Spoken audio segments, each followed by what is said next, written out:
America ने शनिवार को वेनेजुएला पर व्यापक सैन्य कार्रवाई करते हुए राष्ट्रपति निकोलस मादुरो को गिरफ्तार कर लिया। ऑपरेशन एब्सोल्यूट रिजॉल्व नामक लगभग 1.5 घंटे तक चली इस कार्रवाई में अमेरिकी सेनाओं ने 4 शहरों में 7 महत्वपूर्ण सैन्य एवं अन्य ठिकानों को निशाना बनाया। अभियान के दौरान डेल्टा फोर्स के सैनिकों ने मादुरो को उनके बेडरूम से ही उठाया। अमेरिकी राष्ट्रपति डोनाल्ड ट्रंप ने मादुरो की गिरफ्तारी की पुष्टि करते हुए कहा कि वेनेजुएला में सुरक्षित सत्ता हस्तांतरण होने तक सरकार अमेरिका की देखरेख में चलेगी। वैश्विक स्तर पर इस सैन्य कार्रवाई के खिलाफ तीखी प्रतिक्रियाएं सामने आई हैं। रूस, चीन, यूरोपीय संघ सहित कई देशों ने हमले की कड़ी निंदा की है। यह अमेरिका का लैटिन अमेरिका में 1989 के पनामा पर आक्रमण के बाद सबसे बड़ा सीधा सैन्य हस्तक्षेप माना जा रहा है। मादुरो पर लंबे समय से ड्रग्स कार्टेल चलाने और अन्य गंभीर आरोप लगे रहे हैं। वर्ष 2020 में उन पर न्यूयॉर्क में आतंकवादी गतिविधियों के आरोप भी दर्ज किए गए थे। वेनेजुएला पर अमेरिका के सैन्य हमले और राष्ट्रपति निकोलस मादुरो की सत्ता से बेदखली का सीधा असर भारत की निवेश योजनाओं पर भी पड़ता दिख रहा है।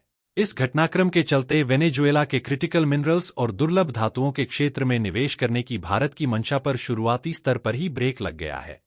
दरअसल 26 नवंबर 2025 को भारत और वेनेजुएला के विदेश मंत्रालयों के बीच हुई एक अहम बैठक में दुर्लभ धातुओं के क्षेत्र में भारतीय निवेश प्रमुख मुद्दा रहा था।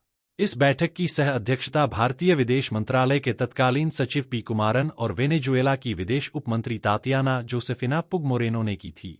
वेनेजुएला इस बात को लेकर विशेष रूप से उत्साहित था कि भारतीय कंपनियां जिस तरह अर्जेंटीना में दुर्लभ धातुओं की खोज और निवेश कर रही हैं, उसी तरह वेनेजुएला में भी स्थानीय कंपनियों के साथ साझेदारी करें। अब अमेरिका द्वारा किए गए सैन्य हमले के बाद यह आशंका जताई जा रही है कि इस कार्रवाई के पीछे वेनेजुएला के क्रिटिकल मिनरल्स और दुर्लभ धातुओं का बड़ा कारण हो सकता है। मौजूदा हालात ने न केवल राजनीतिक अस्थिरता बढ़ाई है, बल्कि विदेशी निवेश की संभावनाओं पर भी प्रश्नचिन्ह खड़ा कर दिया है। भारत और वेनेजुएला के संबंध पारंपरिक रूप से सौहार्दपूर्ण रहे हैं, लेकिन अमेरिका द्वारा लगाए गए प्रतिबंधों का असर इन रिश्तों पर भी पड़ा है। अमेरिका ने वर्ष 2019 में पहली बार वेनेजुएला पर प्रतिबंध लगाए थे। उस समय वेनेजुएला भारत के लिए कच्चे तेल का एक प्रमुख आपूर्तिकर्ता था। वर्ष 2010 से 2019 के बीच भारत के कुल तेल आयात का लगभग 10% हिस्सा वेनेजुएला से आता था। वेनेजुएला में हेवी क्रूड की प्रचुरता है, जो भारत की पुरानी रिफाइनरियों के लिए विशेष रूप से उपयुक्त माना जाता है। हालांकि वर्ष 2020 के बाद भारत ने वेनेजुएला से कच्चे तेल की खरीद बंद कर दी थी। बाद में वर्ष 2023 में अमेरिका द्वारा कुछ अस्थायी ढील दिए जाने के बाद भारतीय रिफाइनरियों, खासकर रिलायंस पेट्रोलियम, ने वेनेजुएला से दोबारा तेल खरीदना शुरू किया था। मौजूदा घटनाक्रम के बाद एक बार फिर इन संबंधों और आपूर्ति व्यवस्था पर अनिश्चितता के बादल मंडराने लगे हैं।